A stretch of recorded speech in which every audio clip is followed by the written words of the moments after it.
The mission was to train from scratch a Bolivian Ranger battalion, specifically trained in tactics, to go after Che Guevara and his guerrillas. 800 Bolivian soldiers are selected and trained at a camp called La Esperanza. Metódicamente, ¿no? We were like kids in a toy store, practicing with real war munitions, particularly machine guns, rifles, hand grenades, rockets. They were willing students, they were enthusiastic. They turned out to be good soldiers. As things heat up in Bolivia, Che decides it's time to leave, but not without all his comrades. It's been 4 months since Che's column has seen the rear guard. They had stayed behind at base camp with the sick, including Tanya. She was physically in pretty poor shape. She had a uterus cancer that was eating her. There was a report from the guerrilla that she was delaying the movement of the guerrilla because she could hardly walk. Che wants to link up with the group to make their way towards the Andes for their final escape. Only days apart, both groups begin to move separately towards the Rio Grande. On August 31st, Joaquin's column gets there first. And they contacted a peasant to show them how to cross the river. But the peasant betrays them and informs the army exactly where Joaquin plans to cross. And when this group was crossing the river, ambushed them and killed them, including Tanya, the only woman on the group. She was shot through both arms, went through the whole body, and her body went right into the water. And basically, the whole guerrilla was annihilated with the exception of 2 guys.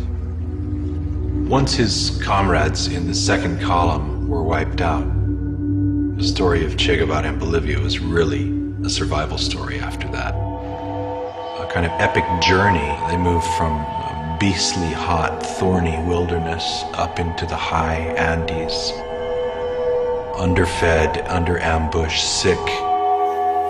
By September, 39-year-old Che and his men have been moving through the harsh Bolivian jungles for 10 months.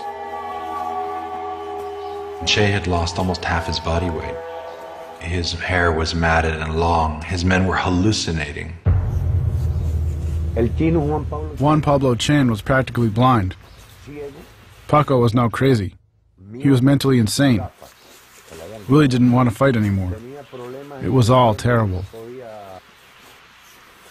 Che sends Benigno to get some much-needed supplies. As they approach the village of La Higuera, they run into an army ambush.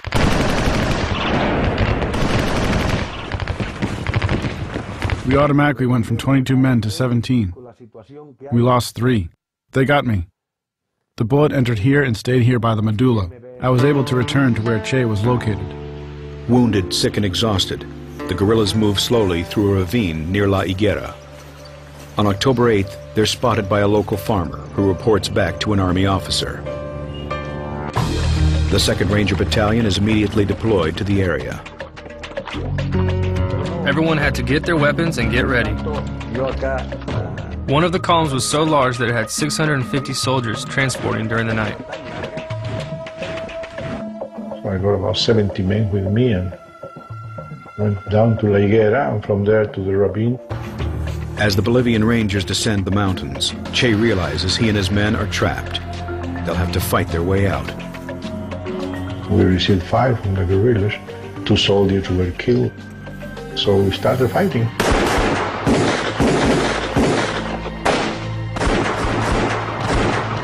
The guerrillas are clearly outnumbered. Some of the guerrillas were killed. Che himself was wounded, and his rifle was literally shot out of his hand. He was incapable of firing it. A Bolivian guerrilla named Willie comes to his aid, trying to lead him to safety. I had 2 soldiers for security about 15 meters up. They had seen these 2 guys trying to get out of the ravine, coming slowly, and they waited. They were right up to them. The 2 guerrillas have nowhere to run. One thing that caught my attention was he was carrying a small pan with 6 eggs. He was very careful with these 6 eggs, probably because he was going to his food for the next days. No? So I asked them, "Who are you?" And he said to me, look, I am Che, and I'm worth more alive than dead. It has taken an army to catch him, but Che Guevara has finally been caught. The Bolivians are hungry for blood, yet the only ones who can save him are the ones who Che hates the most.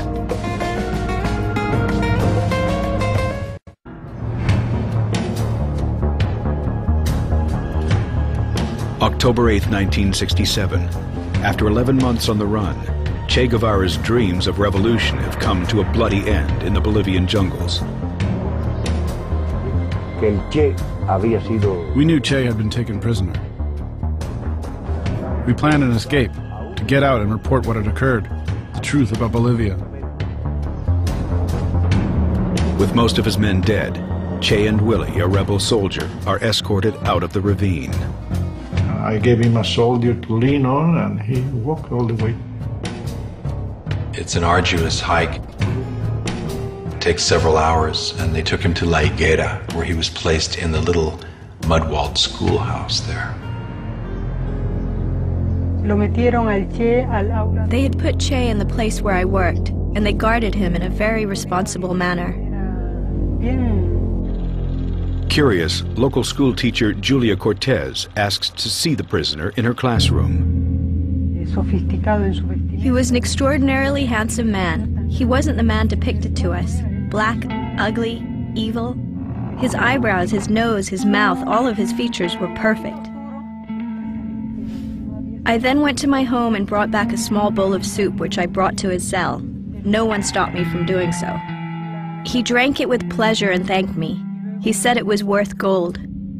Captain Gary Prado also speaks to Che. I asked him, but why didn't you give up a few weeks ago? Why didn't you just disband your guerrilla? Where would I go, he said. And that was his real drama. He had no place to go. Back in Valle Grande, CIA agent Felix Rodriguez and the other Bolivian commanders received the news. That evening we celebrated. I bought a couple of bottles of scotch, and they celebrated. The next day, Felix Rodriguez and Bolivian Colonel Zenteno arrive in La Higuera. As you enter the room here on the left side, he was tied down in the floor, and in front of him was the dead body of two Cubans. He has lost. He looks like a beggar.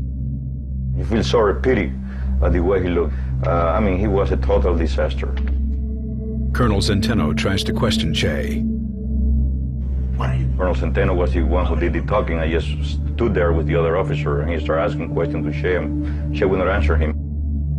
Until Zenteno got mad and said, well, you are a foreigner, you came to my country, the least you can do is answer me. And he would not answer him. So he left the room.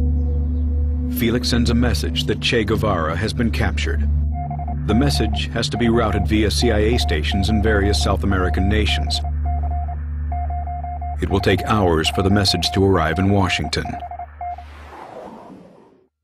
Felix returns to the schoolhouse to see if Che will speak with him. Whenever I tried to touch tactical interest to us, how many people he had with him, where he had come from, he will smile to me and say, you know, I cannot answer that. A lot of time, to be honest with you, I was not even paying attention to what he was saying. My mind was running the image that I have seen him so many times next to Mao Zedong and the Soviet leaders, and the uniform and the way he looked at that point in time. I mean, it was quite a striking situation, a unique situation, really. Felix takes Che outside and poses with him for a photograph. And at that point in time, I felt that, you know, his life was going to be spared. A short time later, gunshots ring out from the schoolhouse. I thought they had shot Che.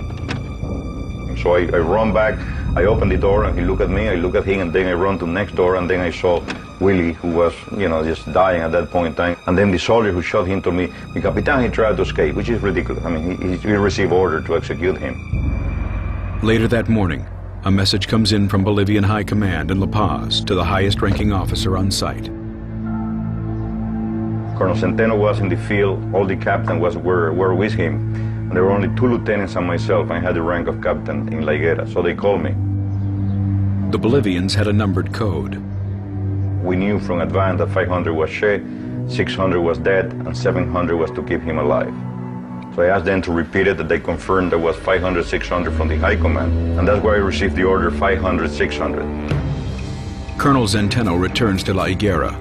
Felix talks to him about reversing the order. Coronel, there are orders from your command to eliminate